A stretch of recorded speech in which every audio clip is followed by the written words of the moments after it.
ഏത് ജന്തുവെ സംബന്ധിച്ചായാലും, ജന്തു എന്ന് പറഞ്ഞാൽ ജനിച്ചതെന്തോ അത് ജന്തു, ജനനശീലോ ജന്തു. ഏത് ജന്തുവെ സംബന്ധിച്ചായാലും ഏറ്റവും പ്രാഥമികമായി കാമം എന്ന പുരുഷാർത്ഥമാണ് വരുന്നത്. ഏറ്റവും പ്രാഥമികമായ പുരുഷാർത്ഥം കാമമാണ്, ആഗ്രഹം.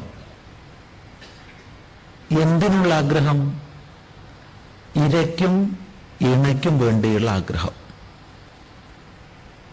ഇര തേടണം, ഇണ ചേരണം. ഈ ഇരയ്ക്കും ഇണയ്ക്കുമുള്ള ആഗ്രഹം വ്യക്തിയുടെ നിലനിൽപ്പിനും സമൂഹത്തിന്റെ പിന്തുടർച്ചയ്ക്കും വേണ്ടി എല്ലാ ജന്തുക്കളിലും പ്രാഥമികമായി സ്വതേ ഉള്ളതാണ്. കൃമിയിലും കീടത്തിലും നമുക്കിത് കാണാം. ഏകകോശ ജീവിയിലും നമുക്ക് സങ്കല്പിക്കാൻ കഴിയുന്നതിൽ വെച്ച് ഏറ്റവും വലിയ ജന്തുവെ ചിന്തിച്ചാലും ഇത് കാണാം. ഇരയ്ക്കും ഇണയ്ക്കുമുള്ള ഇച്ഛാവിശേഷം.